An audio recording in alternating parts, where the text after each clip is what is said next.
Bertepatan dengan Hari Sumpah Pemuda, ribuan massa melakukan aksi bela Palestina di depan gedung Kedutaan Besar Amerika Serikat. Massa menyerukan agar pemerintah segera mengirim bantuan kemanusiaan dan militer kepada Palestina. Bertepatan dengan Hari Peringatan Sumpah Pemuda, masyarakat Jabodetabek, luar provinsi hingga luar Pulau Jawa datang langsung ke depan Kedutaan Besar Amerika Serikat. Massa mengenakan berbagai atribut mulai dari bendera Palestina, ikat kepala hingga spanduk seruan membela Palestina. Mereka memilih berseru di depan gedung Kedutaan Amerika karena dianggap negara yang saat ini mendukung Israel dalam konflik yang menyebabkan jatuhnya banyak korban di Gaza. Ini pun agenda ini didominasi oleh anak-anak muda. Kalau kita lihat pesannya pun Sumpah Pemuda Indonesia lawan pembantaian Palestina.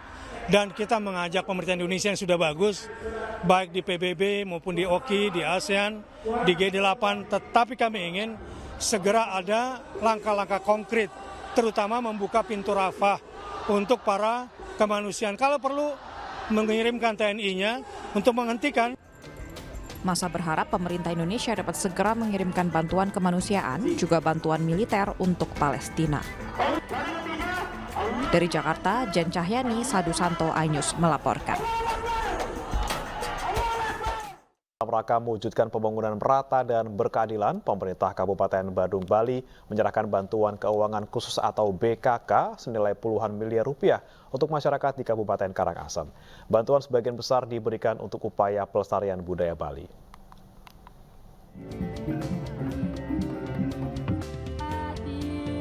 Ribuan masyarakat hadir di lapangan umum Kecamatan Kubu, Kabupaten Karangasem, Bali, Jumat siang dalam acara penyerahan bantuan keuangan khusus atau BKK. Bantuan diberikan pemerintah Kabupaten Badung kepada masyarakat di 8 kecamatan di Kabupaten Karangasem. Kurang lebih 120 pihak menerima bantuan senilai 48.603.511.620 rupiah yang mayoritas digunakan untuk upaya pelestarian budaya Bali. Hari ini kami ada di Kabupaten Badung, Kabupaten Karangasem, bertalian dengan program Kabupaten Badung Anglus Buana, yang artinya adalah Badung berbagi dari Badung untuk Bali. Dan program ini berjalan dengan baik dan kami pastikan akan terjadi pemerataan yang berkeadilan. Dan kami yakin dan percaya manfaat pada masyarakat pasti untuk meringankan beban masyarakat. Kami sebagai bagian masyarakat Karangasem, tentunya secara umum Bali, nah tentunya bagaimana kaitannya dengan perekonomian Bali, budaya Bali. Nah tentunya dari sisi inilah Bapak Yohan Giri Praste sangat peduli, dan tentunya ini yang menjadi komitmen beliau untuk Bali. Penyerahan bantuan ini merupakan lanjutan program Badung Anglus Buana, Badung Berbagi dari Badung untuk masyarakat Bali. Bantuan berasal dari penyisian pajak hotel dan restoran yang melampaui target. Kegiatan ini merupakan upaya untuk mewujudkan pembangunan yang merata dan berkeadilan di Bali. Dari Karangasem, Bali, Yunda Aryesta, iNews melaporkan. 12 penghargaan dianugerahkan pemirsa dalam malam inaugurasi Indonesia Visionary Leaders 2023 di Jakarta. Penghargaan salah satunya diberikan kepada Rektor Universitas Muhammadiyah Purwokerto dalam kategori The Best in Strengthening Regional Innovation.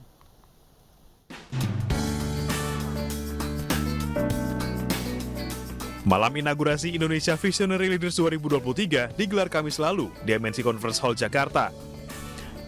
12 penghargaan diberikan kepada pemimpin-pemimpin yang dinilai tangguh, memiliki visi dan kemampuan beradaptasi dalam situasi yang luar biasa.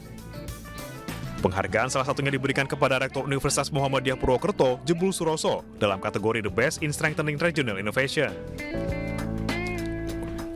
UMP dinilai telah mampu menjaga resiliensi ekonomi kerakyatan dengan melakukan beberapa program strategis untuk keberlangsungan UMKM dan pertanian.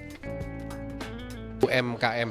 Kami menjadikan perguruan tinggi bukan hanya sebagai tempat untuk proses pendidikan, tetapi juga untuk kebermanfaatan bagi pelaku UMKM khususnya yang ada di wilayah kami. Ini adalah rekognisi ya, ini adalah pengakuan Universitas Muhammadiyah Purwokerto dan saya selaku leadernya diakui sebagai insan yang bisa menjadi pengelola dan pemicu inovasi di tempat kami. Ini adalah motivasi bagi kami, bagi UMP untuk semakin maju, semakin berkembang. Indonesia Visionary Leaders merupakan program rutin yang digelar oleh Ayus Media Group untuk menggali upaya daerah dalam merumuskan, mengkomunikasikan, menerapkan, sekaligus membudayakan visi kepemimpinan kepala daerah di wilayah masing-masing. Dari Jakarta, Rizky Ihwal, Ayus melaporkan. Pemirsa, penghargaan juga diraih DPRD Jawa Tengah dalam malam inaugurasi Indonesia Visionary Leaders 2023. Ya, DPRD Jawa Tengah dinilai mampu mengembangkan desa wisata dalam mempercepat pertumbuhan ekonomi pasca pandemi.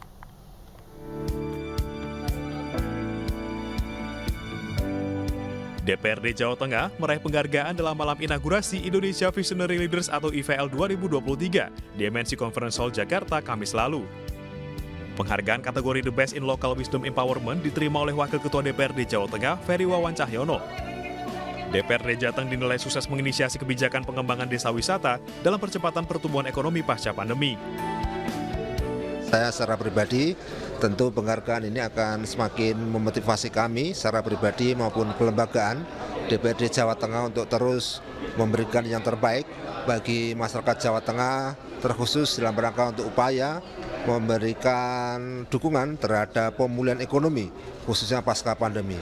Dan salah satu dukungan kita, perhatian kita, fokus kita adalah untuk mendukung pada tumbuh dan berkembangnya desa wisata di Jawa Tengah sebagai strategi kita untuk melakukan percepatan pertumbuhan ekonomi di Jawa Tengah. IVL merupakan signature program yang telah menjadi komitmen Ayus Media Group untuk turut andil dalam menghasilkan pemimpin-pemimpin yang tangguh, memiliki visi, dan kemampuan beradaptasi dalam situasi yang luar biasa. Dari Jakarta, Rizky Ihwal, Ayus melaporkan.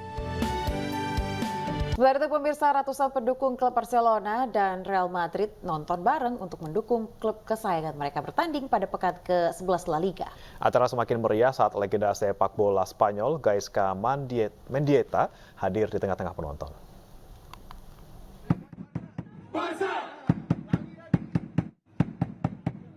Ratusan pendukung klub Barcelona dan Real Madrid nonton bareng El Clasico pekan ke-11 La Liga di kawasan Kelapa Gading, Jakarta pada Sabtu malam. Ratusan pendukung ini tergabung dalam komunitas Indo Barça dan Peña Real Madrid de Indonesia. Suasana nobar semakin meriah dengan adu yel-yel antara pendukung Barça dan Real Madrid. Acara hari ini sih seru banget ya, karena sebelumnya itu kan belum ada nobar lagi selama Covid.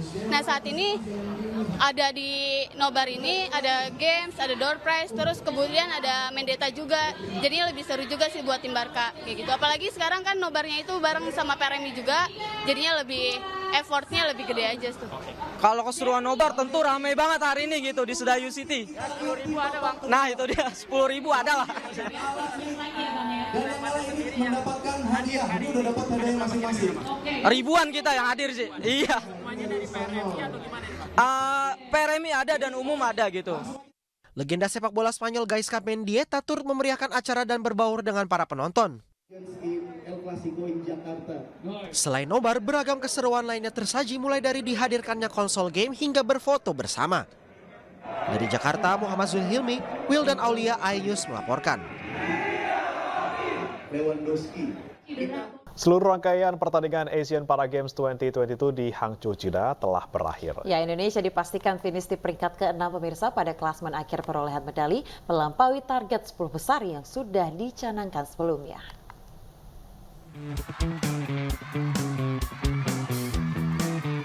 Seluruh rangkaian pertandingan Asian Para Games 2022 di Hangzhou, China telah berakhir pada Sabtu 28 Oktober.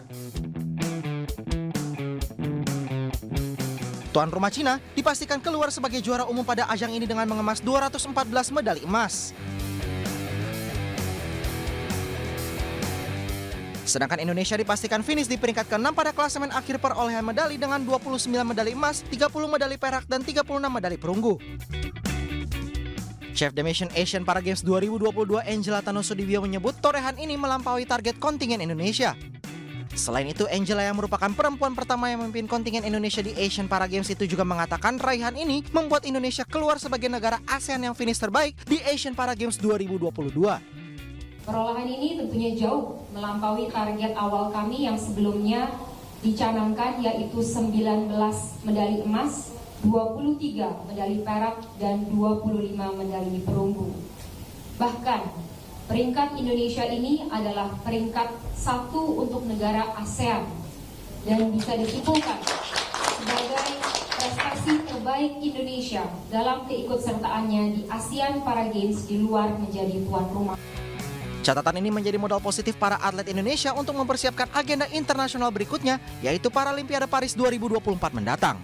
Dari Hangzhou, China, Kevin Pakan, Novan Dwi, iNews melaporkan.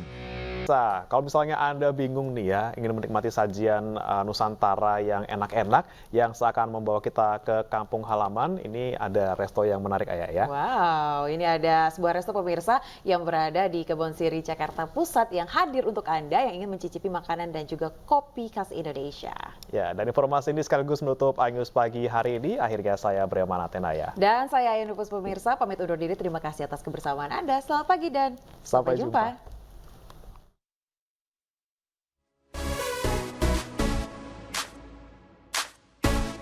Menawarkan kisah perkebunan kopi tertua di Blitar sejak 1970, Cafe Kawisari menyajikan beragam menu perayaan panen kopi seperti nasi jagung tompoh hingga serabi Solo.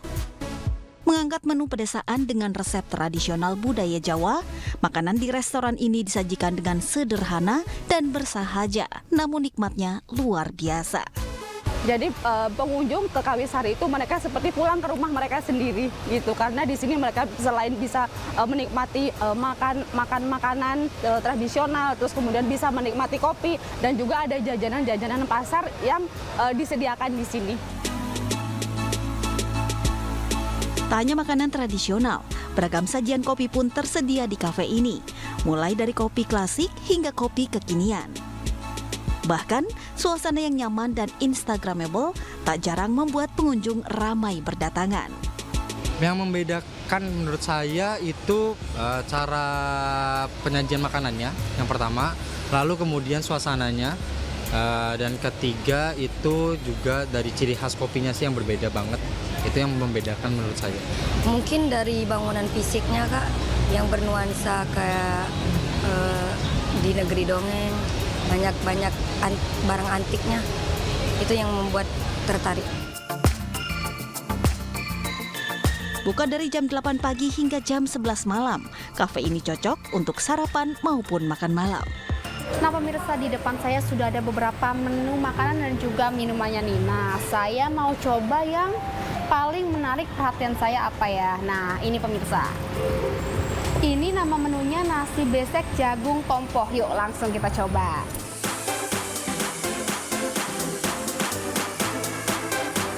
Pemirsa, nasi besek jagung tompohnya cocok nih di lidah saya.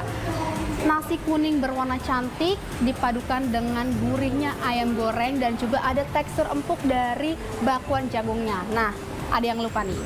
Jadi ada semangkuk kecil sayur lodeh sebagai pelengkapnya nih.